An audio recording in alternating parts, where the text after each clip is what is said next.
Amari Cooper talked about the quick passes early that got the Browns offense going and his connection with Deshaun Watson.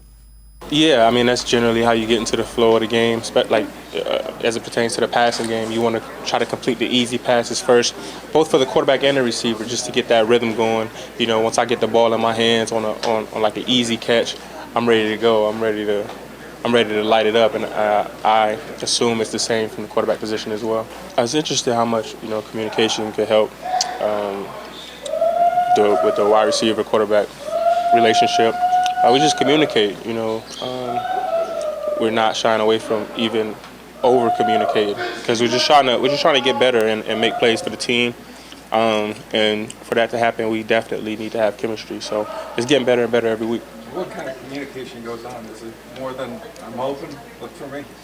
Nah, it's more so just talking through every route that's in the game plan, making sure we both see it the same way, and if we see it differently, and we communicate about that. That's mainly what it is. With that, let's welcome in Jeff Lloyd, Locked On Browns podcast. Jeff, what did you think just of what you saw from Watson? I think you just saw basically, I think everything we thought we were getting, but understanding, last year, and look, we probably all put basically the cart before the horse last year, and just thinking he was going to return to the game and just return back to, being, a quarterback that could play at a top level. Who was a little different. I thought, week one wasn't as bad as others did. I thought, once, when you went from the 2-minute mark of the first half into the second half, I thought he played a lot better. I think we all can agree that obviously the Monday Night Football game against Pittsburgh was not one of his better performances. I think there were a lot of people that felt the question was, at least for me, it wasn't if he was going to return, it was when he was going to return.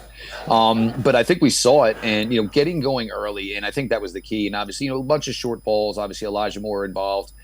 Return to the screen game, and the screen game is going to be a big part of this now again, because the screen game is going to be more of an extension of what they're going to lose from running production with the loss of Nick Chubb. But you just saw a more confident guy, and I think once he broke a couple of sacks, got out, still made plays, I think within himself he kind of just maybe felt maybe the confidence level of, all right, I've got it, this is where I am, this feels right, this is who I am. And then just continued to make big plays, and then obviously delivered the dagger throw late in the game on the long touchdown pass to Cooper. But you saw a nice mix. You saw a short underneath. You saw the screen game. You saw a lot more deep balls, taking vertical shots here, which is going to be key, because in order to open up this running game, they're going to have to show that they can hit some of these vertical shots. Otherwise, teams are just going to game plan to take away the run and make Deshaun beat them. Do I feel better about the possibility of Deshaun beating defenses now than I did last week? Absolutely. So I think it's going to be the point now where maybe he starts to string these together and this becomes a little bit more the norm. I think it was just basically getting the opportunity to break that glass, get himself out and back to being himself. And, we saw a lot more, better showing of what we expected to see of Deshaun Watson on Sunday against the Tennessee Titans.